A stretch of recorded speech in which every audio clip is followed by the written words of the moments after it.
नमस्कार बच्चों, video academy में आपका स्वागत है। मैं निरपेश चौहान आपका स्वागत करता हूं।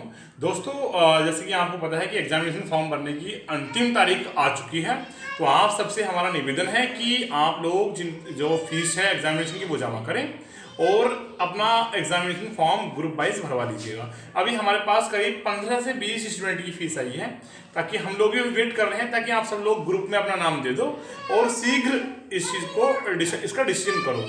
अच्छा दोस्तों, आप एक चीज़ का ध्यान रखिएगा कि एग्जामिनेशन फॉर्म भरते हैं तो एग्जाम तो होगा ही, चाहे वो जुलाई में हो, जुलाई में अगर नहीं होगा ना अगस्त में हो जाएगा, ठीक है। अच्छा, आप तब तक क्या करोगे, वीडियो के माध्यम से नोट्स बनाते रहना, ताकि आप जब भी मौका मिलेगा, लॉकडाउन हटेगा, जब भी स्थिति अनुकूल होंगी, तो आप एक महीने की क्लास से ही आपका काम हो जाए, तो आप नोट्स बनाते रहिएगा और वीडियो को लगातार सुनते रहिएगा।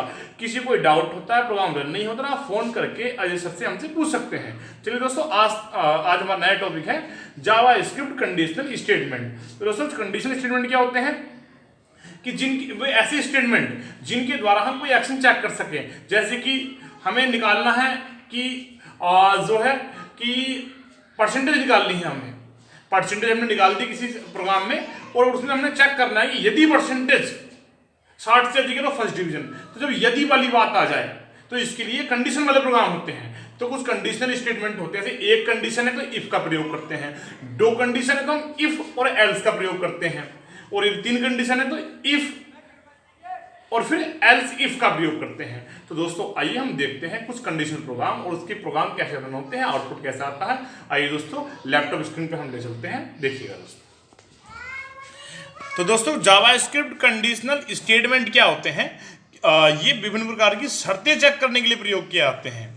किसी भी यूजर की वैधता चेक करते हैं, जैसे कि सत्य है या असत्य है कंडीशंस। दोस्तों, हमने तीन प्रकार के कंडीशन स्टेटमेंट यहाँ पढ़ेंगे, जैसे कि इफ स्टेटमेंट है, इफ स्टेटमेंट, फिर इफ एल्स है और इफ एल्स इफ है। तो दोस्तों, इफ स्टेटमेंट क्या करता है, ये एक फंडामेंटल कंट्रोल स्टेटमेंट होता है और ये जावास्क्रिप्ट में एक प्रकार के एग्जीक्यूशन या कंडीशन चेक करने की अनुमति देता है।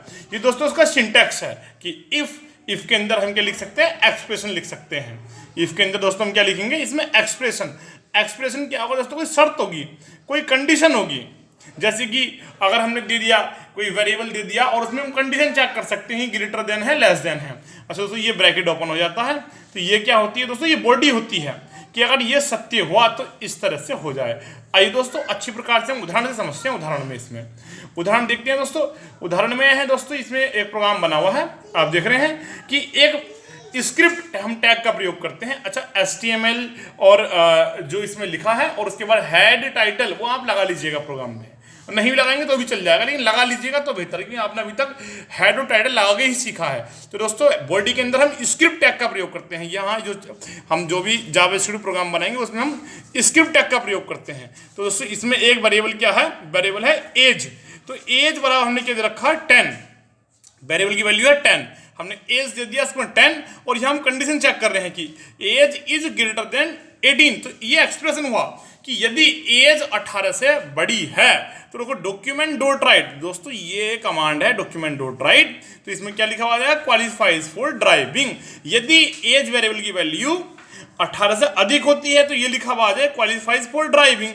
अच्छा, उसके बाद स्क्रिप्ट टैग को हमने बंद कर दिया, यानी स्क्रिप्ट हमने इतनी लिखी है, और इसके बाद हमने एक जनरल सेंटेंस दे दिया कुछ भी कि set the variables to different values. ये कुछ भी आप दे सकते हैं, ऑटोमेटिकली हमने एक वैल्यू दी है, ठीक है दोस्तों।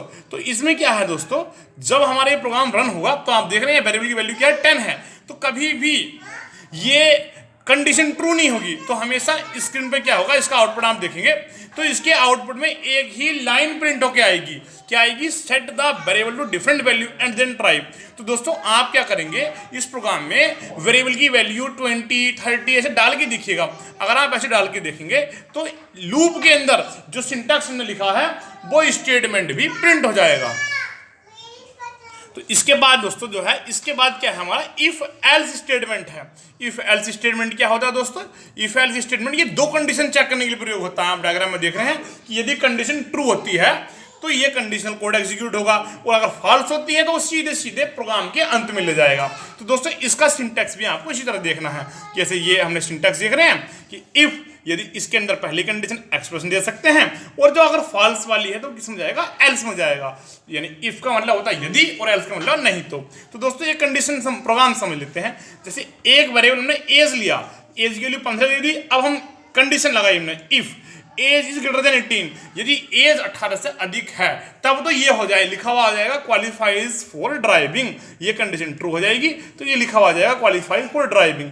एल्स नहीं तो, अगर ऐसा नहीं होता तो क्या लिखा हुआ आएगा, does not qualify for driving. तो दोस्तों आप देख रहे हैं यहाँ एज जो वेरिएबल है इसकी वैल्यू कितनी है, 15 है, तो कभी भी हमारी ये पहली कंडीशन ट्रू नहीं होगी, क्योंकि एज की वैल्यू 15 है, ग्रेटर देन तो है नहीं, लेस देन है 18 से, तो ये आ जाएगा लिखा हुआ does not qualify for driving. तो उससे जब इसको रन कराते हैं तो आप देख रहे हैं इसका जो आउटपुट क्या आएगा, इसका आउटपुट जो आएगा इसी प्रकार से आ जाएगा does not qualify for driving. अच्छा, ये हमने स्क्रिप्ट टैग के बाहर लिखा स्टेटमेंट, पी टैग में पैराग्राफ में, ये तो एज इट इज प्रिंट हो जाएगा।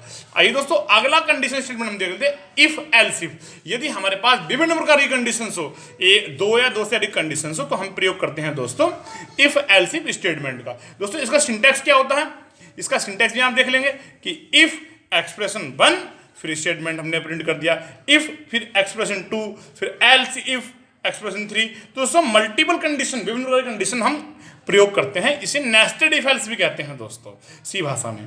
तो दोस्तों इसका प्रोग्राम हमने बनाया, देखिएगा यहाँ हमने हेड टाइटल लगाए हैं, तो आपको भी लगा ले हैं प्रोग्राम में लगा लीजिएगा। तो दोस्तों स्क्रिप्ट आपको जो ध्यान रखना है वो स्क्रिप्ट टैग का ध्यान रखना है कि स्क्रिप्ट टैग में क्या होना है। दोस्तों स्क्रिप्ट टैग में हमने देखा, स्क्रिप्ट टैग में एक वेरिएबल हमने लिया बुक, तो इसमें हमने मैथ डाल दिया, इसकी वैल्यू को डाल दी हमने मैथ। अब हम डिफरेंट कंडीशन में चेक कर रहे हैं कि बुक की वैल्यू क्या है, हिस्ट्री, तो यहाँ तो फॉल्स हो रहा है, तो हमने ये हिस्ट्री बुक प्रिंट कर दिया। दूसरे में हमने लिखा बुक बराबर मैथ चेक किया, यानी ये सेंटेंस प्रिंट, यही सेंटेंस इसके अंदर, इस लूप के इस कंडीशन के अंदर वाली ही बात सत्य हो रही है, यानी कि हम डिफरेंट कंडीशन चेक कर रहे हैं, लेकिन प्रिंट कौन सा होगा, मैथ्स बुक प्रिंट होगा, क्योंकि यही कंडीशन ट्रू हो रही है। अच्छा, इसमें और भी कंडीशन जैसे हमने की, चाहे हम और कंडीशन भी इसमें चेक कर रहे हैं, जैसे book is equal to economics, तो ये भी प्रिंट हो जाता है अगर इसकी वैल्यू होती है, और नहीं तो एल्स हम लगाते हैं तो अननोन बुक्स। तो दोस्तों यहाँ हम डिफरेंट कंडीशन इस प्रकार चेक कर सकते हैं। प्रोग्राम आपको सेम उसी तरह से रन कराना है। आप देख रहे हैं, आपको जब आप इस प्रोग्राम को रन कराएंगे दोस्तों, तो इसमें आपका क्या प्रिंट हो रहा है, आप देख रहे हैं मैथ्स बुक वाली कंडीशन ही इसमें क्या हो रही है दोस्तों, ट्रू हो रही है। तो मैथ्स बुक वाला ही जो स्टेटमेंट है वही एग्जीक्यूट होगा, बाकी स्टेटमेंट क्या होंगे दोस्तों, इसमें एग्जीक्यूट नहीं होंगे। तो आपने देखा, इसका आउटपुट आप स्क्रीन पर देख रहे हैं, मैथ्स बुक वाला ही इसमें क्या हो रहा है, आउटपुट आ रहा है। तो दोस्तों ये हमारा टॉपिक कंप्लीट हुआ। धन्यवाद दोस्तों।